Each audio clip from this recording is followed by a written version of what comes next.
अस्सलाम वालेकुम प्यारे दोस्तों, हज पर आए हुए हिजड़े का सर कलम करने लगे तो अल्लाह ने क्या मौजज़ा दिखाया।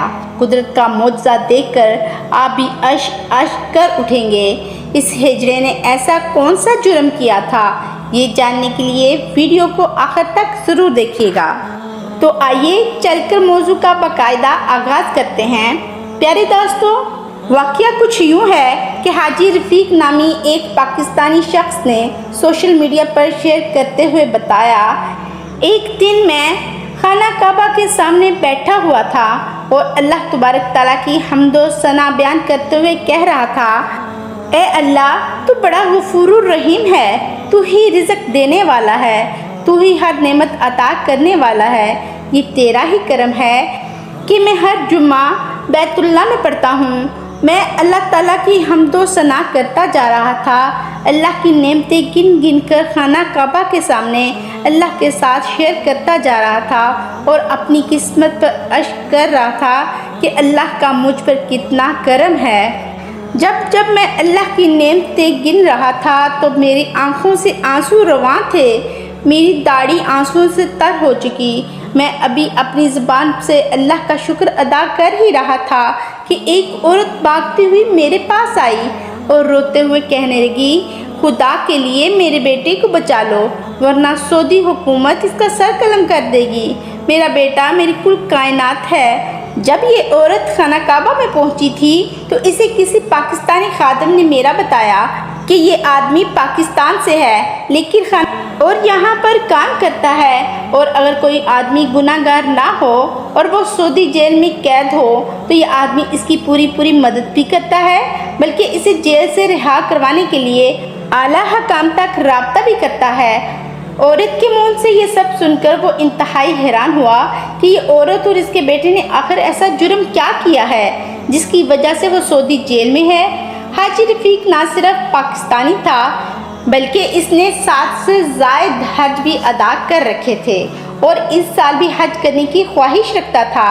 हाजी रफ़ीक ने इस औरत को हौसला दिया, मगर औरत बार बार मदद की अपील करते हुए कह रही थी कि मुझे पता चला है कि आप खुदा से मोहब्बत करने वाले इंसान हैं और मखलूक़ कायनात की मदद करना आप अपना फ़र्ज़ समझते हैं। खुदा के लिए मेरी मदद करें, खुदा के लिए मेरे बेकसूर बेटे को फांसी से बचा लें। और औरत की बातें सुनकर हाजी रफ़ीक सोच में पड़ गया, क्योंकि वो सफारत खाने में एक आला ओहदे पर कायम था, मगर वो औरत के बेटे का सर कलम होने से रोक नहीं सकता था, क्योंकि इसे इल्म था कि यकीनन इसके बेटे ने गुनाह किया है और सऊदी कानून के मुताबिक किसी को नाहक कत्ल करने की सज़ा सर कलम करना है।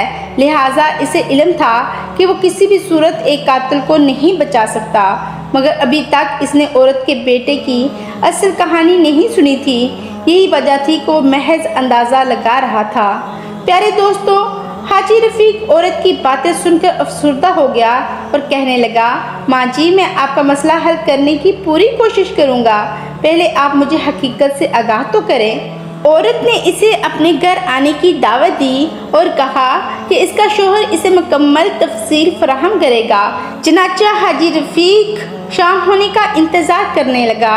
जो ही शाम का वक़्त आया, हाजी रफ़ीक इसके बताए हुए पते पर पहुंचा और इस औरत के शोहर से मुलाकात की और पूछा कि इसके बेटे ने आखिर ऐसा कौन सा जुर्म किया है जिसकी वजह से सऊदी अदालत ने इसे ना सिर्फ जेल में डाल दिया बल्कि इसका सर कलम कर देने की सज़ा भी सुना दी।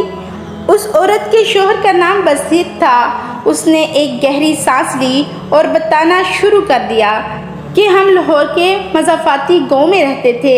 मेरी शादी के बाद अल्लाह तबारक ताला ने हमें पहले बेटे से नवाजा और फिर 3 सालों बाद अल्लाह ताला ने एक और बेटा अता किया। दूसरे बेटे की पैदाइश पर मैंने महसूस किया कि मेरा बेटा नॉर्मल नहीं है। जैसे जैसे वो बड़ा होता गया, मेरी बीवी इसके बारे में मुझसे हर बात छुपाने लगी। शायद वो नहीं चाहती थी कि मैं अपने बेटे का सच जान सकूं, या ये भी कहा जा सकता है कि शायद मेरी बीवी को इस बात का डर था कि कहीं मैं इसे इसके बेटे से जुदा ना कर दूं। मैं जब भी कामकाज से वापस आता तो इसे दूसरे कमरे में भेज देती। मेरे दूसरे बेटे का नाम यासिर था। यासिर और मेरा आमना सामना बहुत कम होता। वक्त गुजरता गया और यूं कई साल बीत गए। एक रात मुझे शिद्दत से प्यास महसूस हुई और मैं पानी पीने के लिए उठा। जो ही मैं आधी रात को पानी पीने के लिए उठा तो मैंने देखा कि यासिर के कमरे से शोर की आवाज़ें आ रही हैं। मैं इसके कमरे में दाखिल हुआ तो मेरे होश उड़ गए। मैं सर पकड़ कर बैठ गया क्योंकि मेरा बेटा आधी रात को कमरे में डांस कर रहा था, जबकि इसने औरतों वाला लिबास पहना हुआ था। इसके होंठों पर लिपस्टिक थी। मुझे इस दिन पता चला कि हमारे घर में ख्वाजा सरा पैदा हुआ है तो मुझे ऐसा महसूस हुआ जैसे आसमान और ज़मीन मुझ पर आ गिरे हों। मुझे किसी किस्म का कोई होश ना रहा। ये उस वक़्त की बात है जब मेरे बेटे की उम्र 11 साल के करीब थी। लिहाजा जब मुझे होश आया तो मैंने गुस्से में आकर इस पर चिल्लाने लगा। इतने में इसकी माँ दौड़ी हुई मेरे पास आई कि तुम मेरे बेटे को किस वजह से तंग कर रहे हो। लेकिन मैं तो गुस्से में पागल हो चुका था। मैं उठा और मैंने अपने बेटे के मुंह पर थप्पड़ लगाने शुरू कर दिए। उसे इतना मारा कि वो भी और मार को बर्दाश्त नहीं कर सकता था। मैंने अपने बेटे से कहा कि यहाँ से दफ़ा हो जाओ, मैं तुम्हारी शक्ल सूरत भी नहीं देखना चाहता। लिहाजा मैंने इसे घर से निकाल दिया और यहाँ से चले जाने का कह दिया। जब मैंने अपने बेटे को घर से निकाल दिया तो मेरी बीवी चीखों पुकार करने लगी, ऊंची ऊंची आवाज़ में रोने लगी, मेरी मिन्नत करने लगी। लेकिन मैंने अपनी बीवी की कोई भी बात सुनने को तैयार ना था। मैं किसी भी सूरत ख्वाजा सरा को अपने घर में रखना नहीं चाहता था। चनाचे मैंने अपने बेटे को घर से निकाल दिया, क्योंकि जब मैंने अपने बेटे को डांस करते देखा था तो मुझे ये वहम होने लगा कि कहीं यासिर की वजह से बदनामी ना हो जाए। इसी वजह से मैंने यासिर को घर से धक्के देकर निकाल दिया। जब यासिर घर से चला गया तो मेरी बीवी कई रोज़ तक ज़ोरों कतार रोती रही। रात में सोते भी इसका नाम लेती, मगर वक़्त अपनी रफ्तार से गुजरता रहा और यासिर को घर से गए हुए 12 साल का अरसा बीत गया।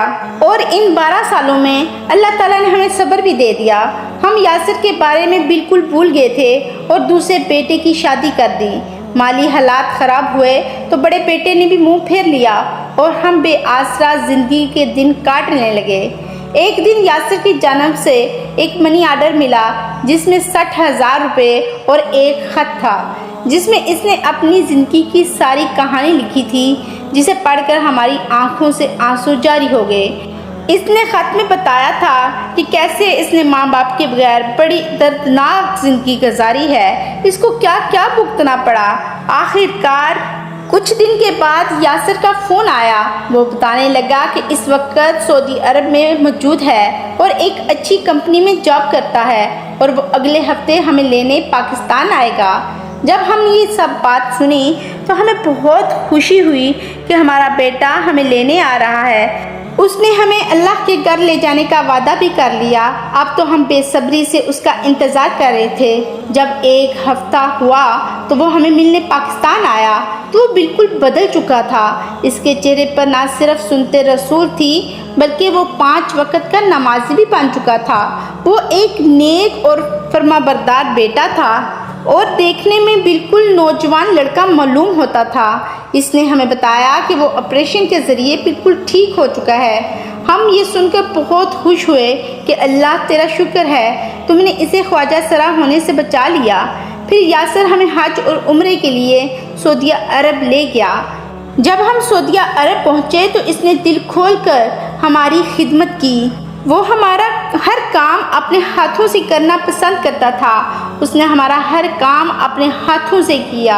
जब हम पहली दफ़ा खाना काबा को देखा तो सबसे पहले अल्लाह का शुक्र अदा किया और रो रो कर अपनी गलतियों की माफ़ी मांगी और अल्लाह से कहा, अल्लाह तेरा लाख लाख शुक्र है कि तूने हमारे बेटे का ऐब छुपा दिया दुनिया से।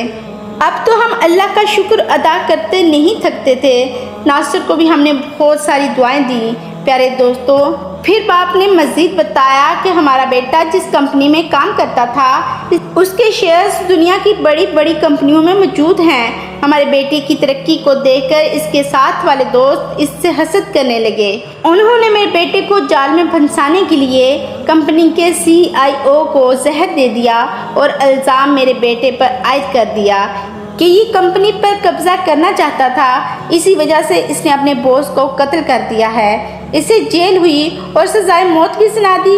یہ سن کر حاجی رفیق بھی رونے لگا اور اس نے کیس دائر کر کے 3 مہینے کے اندر بے قصور یاسر کو رہا کروا دیا، اور خوش قسمتی سے اس کا وہ وعدہ بھی پورا ہوا جو اس نے اپنے والدین سے کیا، یعنی اس نے اس سال اپنے والدین کے ہمراہ حج کرنے کا وعدہ کیا تھا۔ انشاءاللہ اس سال وہ اپنے والدین کے ساتھ حج کرے گا۔